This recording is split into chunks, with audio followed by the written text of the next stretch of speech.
Hello, welcome to our channel. आज का हमारा टॉपिक है इसोफेजियल ट्यूमर्स के बारे में।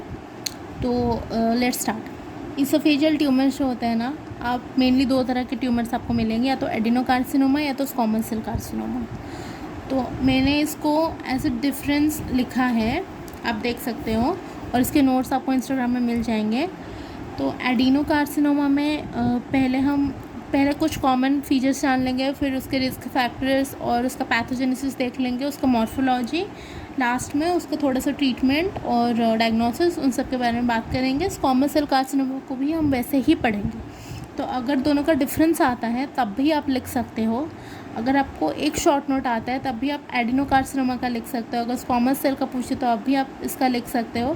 तो मैंने इसको एज ए डिफरेंस जैसे बनाया है ताकि एक ही वीडियो में हमारा दो टॉपिक्स कवर हो जाए, आपका टाइम बचे, और साथ ही आपको ज़्यादा थोड़ा सा अच्छे से आप रिलेट कर पाओ कि अच्छा इसमें ये होता है और उसमें वो होता है, वो ज़्यादा देर तक आप रिटेन कर पाओगे। तो चलिए टाइम वेस्ट नहीं करते, शुरू करते हैं। तो एडिनोकार्सिनोमा सबसे पहले कि यूनाइटेड स्टेट्स और जो वेस्टर्न कंट्रीज़ होते हैं वहाँ पे ज़्यादा प्रोमिनेंट है, और स्क्वामस सेल कार्सिनोमा इंडिया में और ओवरऑल वर्ल्ड वाइड ज़्यादा most common squamous cell carcinoma है। ओके, अच्छा, मोस्ट कॉमन मतलब एडिनोकार्सिनोमा और स्क्वामस सेल कार्सिनोमा में more common squamous cell carcinoma है, क्योंकि वर्ल्ड वाइड ये ज़्यादा कॉमन है। अगर वेस्टर्न की बात करें तब भी एडिनोकार्सिनोमा, लेकिन अगर इसोफेजियल ट्यूमर्स में कोई आपको पूछेगा कि most common benign tumour of oesophagus, तो आप बोलोगे लियोमायोमा। वो है, लास्ट में है, मैं शो कर दूँगी। लियोमायोमा वो मोस्ट कॉमन है। ओके, तो एडिनोकार्सिनोमा पे आते हैं। इसके रिस्क फैक्टर्स पे सबसे पहले तो बैरेट इसोफेगस और GERD, और दोनों पे ही मैंने वीडियो बना रखा है। अगर आपने अब तक नहीं देखा है तो प्लीज़ उसको देख लेना। साथ ही ओबेसिटी, टोबैको, रेडिएशन, मेनली आपको याद करना है बैरेट इसोफेगस और GERD। और इसके रिस्क फैक्टर्स में है स्मोकिंग, अल्कोहल, टोबैको भी है, और साथ ही पॉवर्टी, कोई इंजरी हुआ है इसोफेगस में, एक्लेसिया या फिर प्लमर विंसन सिंड्रोम जिसमें इसोफेजियल वेब्स बन जाते हैं, कोई हॉट बेवरेजेस, रेडिएशन, ये सब है। तो इसके रिस्क फैक्टर्स में मेनली आपको याद रखना है smoking, alcohol, tobacco, Plummer Vinson syndrome, कुछ अलग टाइप के। इसमें मेनली बैरेट इसोफेगस और GERD है। थर्ड में this is more prominent in men, seven fold more in men, and this is 4 times more in men, that too in males जिनका more then 45 years हो गया है। हर cancer जो है oesophagus का ना, वो मेनली 40 to 60 ईयर्स उन्हीं में ही अपीयर करता है। तो this is also 4 times more common in male, वो 45 ईयर्स। जिसके पैथोजेनेसिस पे आते हैं, इसके पैथोजेनेसिस पे सबसे पहले लिखना कि this is associated with Barrett oesophagus और GERD।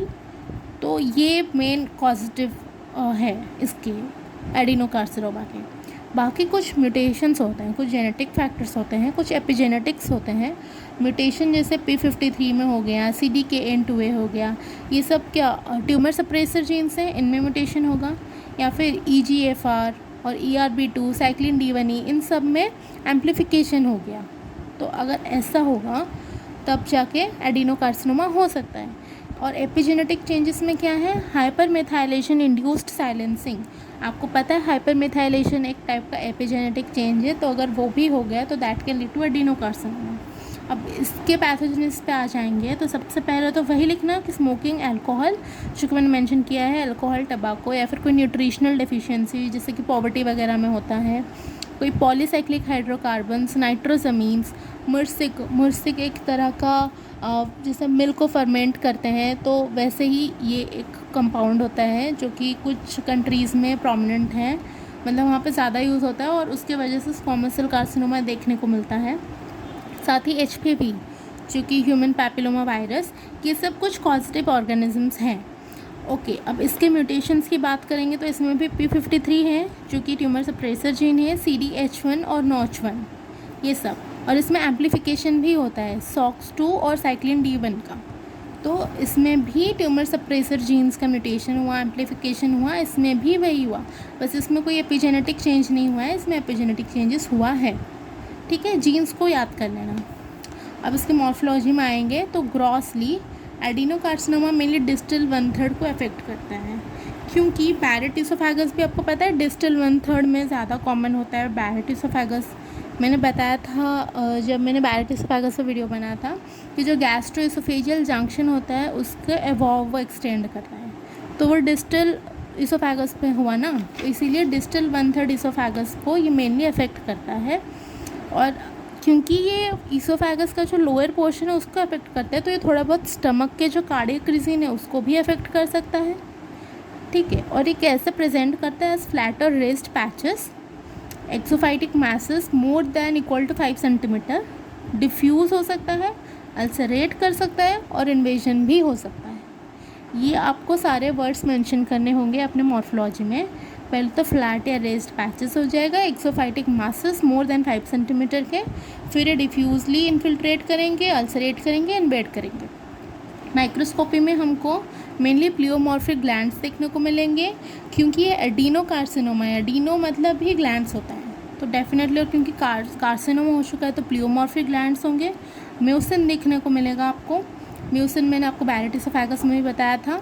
सिग्नेट रिंग सेल्स होंगे, पुअरली डिफरेंशिएटेड सेल्स होंगे, और बैरेट इसोफेगस आपको आसपास में दिखेगा। बैरेट इसोफेगस हुआ होगा तभी वहाँ से एडिनो कार्सिनोमा हुआ है, तो आपको उस रीजन में बैरेट इसोफेगस भी देखने को मिलेगा, पुअरली डिफरेंशिएटेड सेल्स दिखेंगे और सिग्नेट रिंग सेल्स दिखेंगे।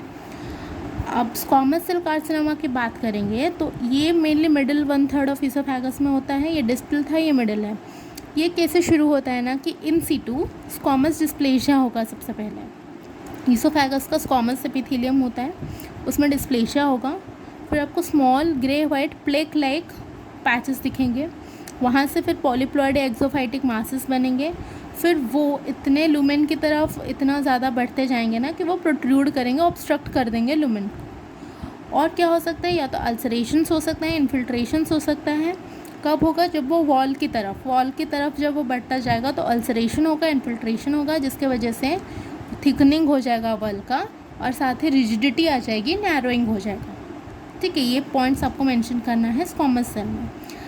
माइक्रोस्कोपी देखेंगे तो हमको इसमें केराटिन पर्ल्स दिखेंगे, डेस्मोसोम्स दिखेंगे।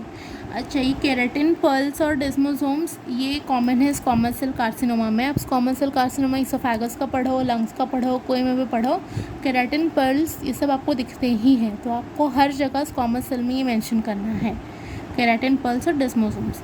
अच्छा, क्योंकि केराटिन पर्ल्स है तो इसी से इसका एक इम्यूनोहिस्टोक्रोमेटोग्राफिक मार्कर भी है जो कि है साइटोकेराटिन। एक IHC मार्कर ये रेज हो गया होगा अगर उसको स्क्वामस सेल कार्सिनोमा हुआ होगा, क्योंकि ये केराटिन जो है उसको इंडिकेट करता है, ठीक है। साइटोकेराटिन नाम बस याद रख सकते हो, अगर फिलअप्स वगैरह में पूछें या वाइवा में पूछें या तो आप खुद शॉर्ट नोट लिखे तो मेंशन कर देना। अब आते हैं उसके थोड़ा सा ट्रीटमेंट वाले पार्ट में कि सबसे पहले क्लिनिकली कैसे रिप्रेजेंट करेगा। इंसिडेंटली हो सकता है, डिस्कवरी हो सकता है, इसका पेन हो सकता है, जो भी हमने GERD और बैरेट इसोफेगस में देखा था वही है। पेन होगा, डिस्फेजिया होगा, प्रोग्रेसिव कैचेक्सिया होगा। कैचेक्सिया मतलब उसका जो मसल है वो वेस्ट होता जाएगा, मसल वेस्टिंग। हीमाटेमेसिस हो सकता है, वॉमिटिंग हो सकता है, ये सब होगा। और ये है ना कि अगर म्यूकोसा और सब म्यूकोसा तक वो कार्सिनोमा स्प्रेड हुआ होगा तो उसका सर्वाइवल रेट ऑलमोस्ट 80% है, 5 ईयर सर्वाइवल रेट। लेकिन अगर वो लिम्फेटिक वेसल्स के थ्रू मेटास्टेसाइज कर चुका होगा तो उसका survival rate is less than 25%, ठीक है। अब आ जाते हैं स्क्वामस सेल में। इसमें क्या, इसके भी क्लिनिकल फीचर्स में डिस्फेजिया होगा और डायनोफेजिया होगा। अब क्योंकि ये मैंने कहा था प्रोट्रूड करके ऑब्स्ट्रक्ट करेगा ल्यूमेन को, तो ऑब्स्ट्रक्शन की वजह से वो जो पर्सन है वो ग्रेजुअली सॉलिड डाइट से लिक्विड डाइट में शिफ्ट हो जाएगा, क्योंकि वो सॉलिड डाइट उसको लेने में दिक्कत हो रही होगी, तो वो कंटिन्यूसली लिक्विड डाइट्स ले रहा होगा। तो क्योंकि लिक्विड डाइट्स ले रहा होगा तो यहाँ पे भी उसको वेट लॉस होगा, डेबिलिटेशंस होगा, आयरन डेफिशिएंसी एनीमिया हो सकता है, अल्सरेशंस के वजह से ब्लीडिंग होकर हेमरेज, सेप्सिस भी हो सकता है। और यहीं पे भी वही बात है कि अगर लिम्फ नोड को वो मेटास्टेसाइज कर गया होगा, जैसे यहाँ पे लिम्फेटिक वेसल्स को, वैसे ही अगर मेटास्टेसिस हो गया होगा तो सर्वाइवल रेट जो है ना वो 75% से गिर के 20% तक आ जाएगा। और यहाँ पे एक और पॉइंट भी आप लिख सकते हो कि लिम्फ नोड जो इसोफेगस के आसपास है, जैसे वो ऊपर जाएगा तो सर्वाइकल लिम्फ नोड्स के थ्रू मेटास्टेसाइज कर सकता है। जो मिडिल 1/3 में इंजरी हुआ, जो मिडिल 1/3 इन्वॉल्व होगा, उसके वजह से वो मीडियस्टिनल या पैराट्रैकियल, ट्रैकियोब्रोंकियल उन नोड्स के साथ इन्वॉल्व हो सकता है। जो लोअर थर्ड में हो गए वो गैस्ट्रिक या सीलिएक नोड्स के थ्रू स्प्रेड कर सकते हैं, तो आप वो सब मेंशन कर सकते हो यहाँ लिम्फ नोड मेटास्टेसिस में। ओके, तो वही लिम्फ नोड्स के नाम ले लेना बस कि ऊपर जाएगा तो कौन सा नोड होगा, मिडिल में कौन सा, लोअर 1/3 में कौन सा नोड इन्वॉल्व होगा। बाकी मैंने बताया था कि अगर आपको पूछा जाएगा most common benign tumour of oesophagus तो लियोमायोमा लिखना, प्लीज़ एडेनोकार्सिनोमा कॉमन सेल मत लिखना, लियोमायोमा है। ऑल्दो इसके बारे में हम पढ़ते नहीं है, पर मोस्ट कॉमन बिनाइन ट्यूमर यही है। तो यही था पूरा इसोफेजियल ट्यूमर्स के बारे में। मैंने कोशिश किया है कि आपको पूरा का पूरा एक ही पेज में बता दूँ। 2 टॉपिक्स हमने कवर किया इसमें डिफरेंस के फॉर्म में, ताकि आपको ज़्यादा अच्छे से याद हो। आप थोड़ा सा रिलेट करके पढ़ोगे तो याद हो जाएगा। 1-2 बार रिवाइज़ कर लेना, और अगर आपको नोट्स चाहिए तो आपको इंस्टाग्राम में मिल जाएंगे, प्लीज़ वहाँ पर हमको फॉलो कर लेना। और ये वीडियो अगर अच्छी लगी हो तो लाइक करना, शेयर करना, सब्सक्राइब करना। Thank you so much for watching, see you in the next one.